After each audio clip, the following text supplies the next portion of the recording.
Yeah, so you mentioned about the imports of steel. Yeah. I'd like to allude to that.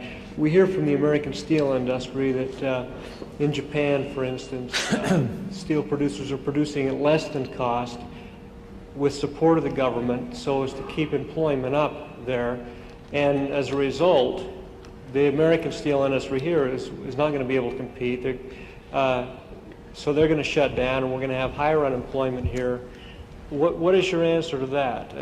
Well, that's a very good question, and it's a very easy answer. Because I may say the answer I'm giving is not my answer. It was the answer that was given by Adam Smith, the man whose face appears on my tie, I may say.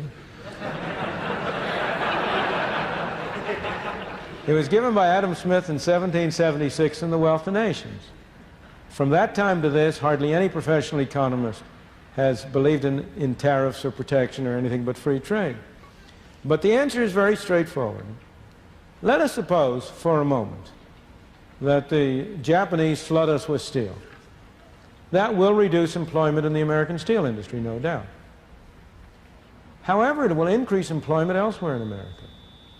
We will pay for that steel with dollars. What will the Japanese do with the dollars they get for the steel? They aren't going to burn them. They aren't going to tear them up. If they would, that would be best of all. Because there's nothing we can produce more cheaply than green pieces of paper. And if they were willing to send us steel and just take back green pieces of paper, I can't imagine a better deal. But they're not going to do that. They're not stupid. They're smart people. They're going to use those dollars to buy goods and services. They're going to spend them. In the process of spending them, they may spend them directly in the United States, and that directly provides employment in the United States. They may spend them in Brazil or in Germany or in China or anywhere else. But whoever gets them in turn is going to spend them. So the dollars that we spend for the steel will find their way back to the U.S. as demand for U.S. goods and services.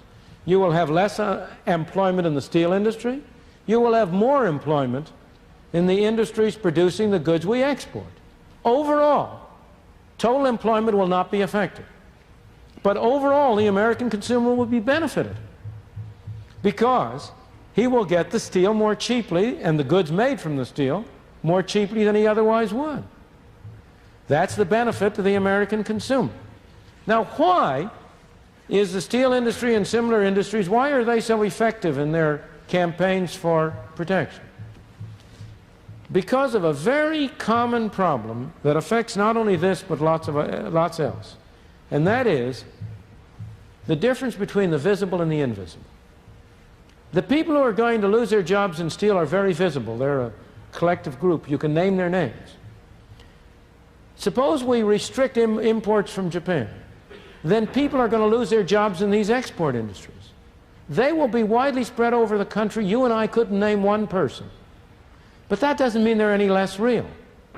But the greater propaganda effect of the steel industry is because you can set the visible is a more potent political force than the invisible people who will lose their jobs.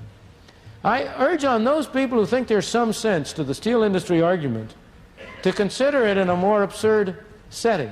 You very often bring out the logic of an argument by carrying it to an extreme. You know, you could have a great employment in the city of Logan, Utah, of people growing bananas in hothouses. If we had a high enough tariff on the import of bananas, it could become profitable to build hothouses and grow bananas in those hothouses. That would give employment. Would that be a sensible thing to do? If that isn't sensible, then neither is it sensible to artificially restrict the import of steel. Now, with respect to the charge that the Japanese government is subsidizing the export of steel, number one, is very dubious that it's true, but suppose it were true. Then that would be a foolish thing for the Japanese to do from their own point of view.